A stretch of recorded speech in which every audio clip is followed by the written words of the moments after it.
artificial intelligence is something you know a great deal about, not just because on an intellectual or academic level you're studying. You actually use it and you build things, and they get used in business and in real life. And I'm a testament to that. We'll talk about that later. But what do meeting professionals need to know about AI? Are the misconceptions about AI? Are some of the misgivings or fears of AI that need to be spoken to from your perspective? You asked 5 questions there. Let's unpack that a little bit. So the first thing is the technology is here. I've been doing this for the better part of a decade, and I remember my first keynote, 2016. It was called "Why Data Scientists and Designers Need to Be BFFs, Best Friends Forever," speaking about product design, user experience design through an AI lens. No one had a clue what I was talking about. AI wasn't a household term. It is now. And so the pivot that's happened over the last 18 to 24 months is that we're finally done talking about, whether that's keynote presentations, workshops, conferences, we're finally done talking about theoretical use cases. What meeting professionals need to be thinking about and looking for is real data-supported, evidence-driven examples of this stuff in action. Because I don't know about you, I'm for one tired of, well, you could use it for this, or you could use it for that. Right. So I've got a little bit of a weird rule. I don't speak about case studies where I didn't build something. So I don't speak about case studies because I read an interesting article about how company X is using technology Y to drive whatever metrics. I don't care. I'm not a consultant. It's not what I do. I instead personally just love building stuff. We've built some stuff together over the last few months, and it's been quite impactful. I build stuff with the clients I work with. And the one big takeaway is the bar has been lowered in terms of what it means to build real working solutions with the technology of today. And now there's a spectrum of solutions. And the words automation and AI, sometimes we get using them interchangeably. They're vastly different. There's a bit of a spectrum there. There's some overlap for sure.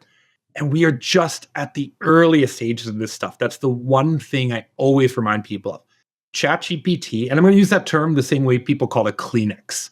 When we ask for Kleenex, we're actually asking for facial tissue, not necessarily the brand name Kleenex. ChatGPT, I'm speaking about large language models, foundation models. You could swap in Copilot, Gemini, Claude. It doesn't really matter. ChatGPT was launched, at least publicly, November 30th, 2022. It is not even 3 years old yet. It's a toddler. I've got a toddler. I've got a just over 3-year-old. They're great. They can do a lot, but they're not mature yet. Right. And they're fascinating.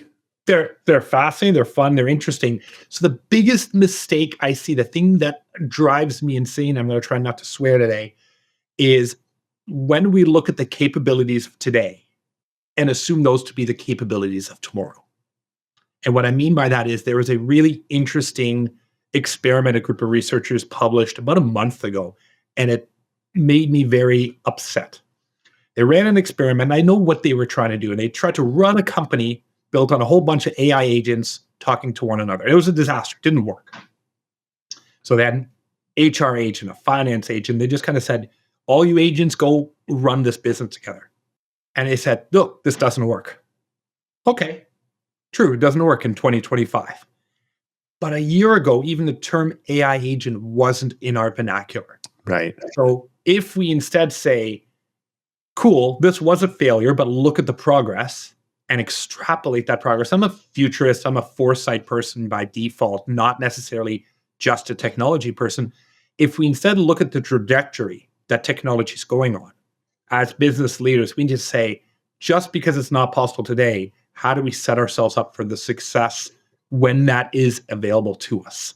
And that mindset shift is a leadership shift. That's a cultural shift that needs to happen. And then organizations truly become unstoppable and they start to future-proof themselves with respect to technology. That's what I love to see in sort of the clients and organizations I work with.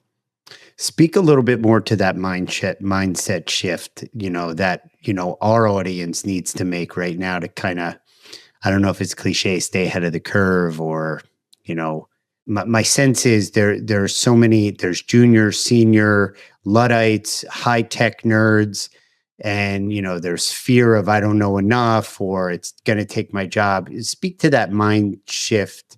I say mind shift all the time in meaning to say mindset shift. So pick whatever cliche you want. Genie is out of the bottle, toothpaste is out of the tube, train has left the station. The technology, I believe, is here to stay. It's no longer, testing the waters with it. So that's The horse is out of the barn. Horse is out of the barn. Cars left the start line. I don't know. We could probably make some others up. That decision's already made for us in the sense that we're no longer watching and waiting from the sidelines, which 18 months ago is what senior leaders were doing. They were trying to see, is this AI thing going to be for real? Is it going to take off? Is it going to fundamentally shift our business? I would say fairly conclusively, yes, we're there now. So the second question becomes, how do you instill that cultural shift, which is typically, to me, a leadership, a top-down shift in thinking into the organization? How do you encourage the spirit of experimentation? I work with one organization that took a dramatically unique approach, one that I initially don't even know I agreed with. And then as I saw it take root, I've now encouraged other organizations to do the same. And what they did was they said, we're going to be an AI first company. We're going to solve problems with technology first. We still value our people. It's not about job replacement, but we want our people to work smarter, faster, more efficiently. There are things where technology can do it better than we can. The way we are going to create that cultural shift, we're going to let everyone experiment. And I actually kind of encouraged, I was like, maybe you should dip your toes. They said, no, everyone go nuts and do it. In fact, they were even fine with multiple people in different business units or different functions doing the same work, which typically as an organization, you try your best to avoid. You got to get alignment and synergy and all this cliche stuff. You say, no, you're working on this, let's bring you all together.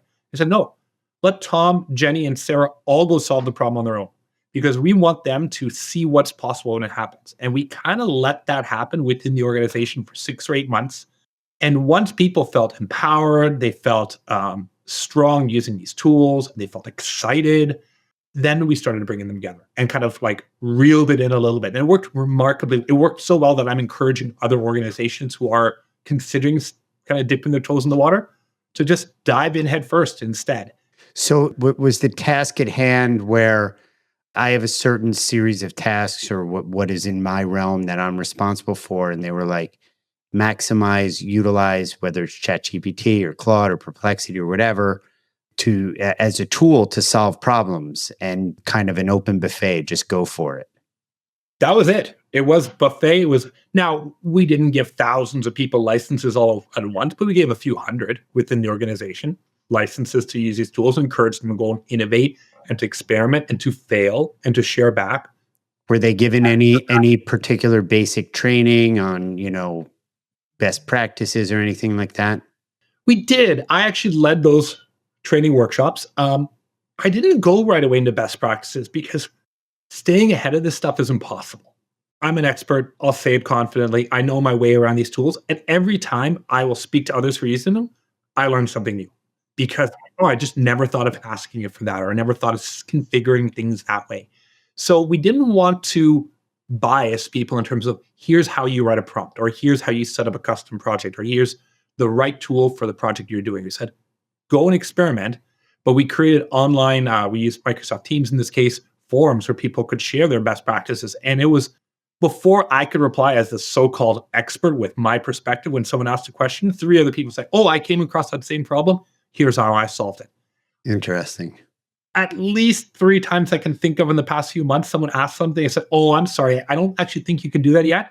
And someone would jump in, actually, yes, you can. Here's how I did it. And I'm like, oh, that's clever. It's really almost an exercise in imagination, creativity, more so than it is in understanding that there's any one way. Now, there are best practices, right? If you tell one of these tools what persona it is, it's the easiest one. You just say, hey, I want you to act like a marketing copywriter with 30 years of advanced copywriting experience, and then you ask it for a copywriting task. You will get better copy out of it on the first try than if you had not kind of given it that ego boost at the start, for lack of better terms. Those best practices are great, but how to solve specific problems, we wanted people to go and experiment, to fail, to try, and to share with one another.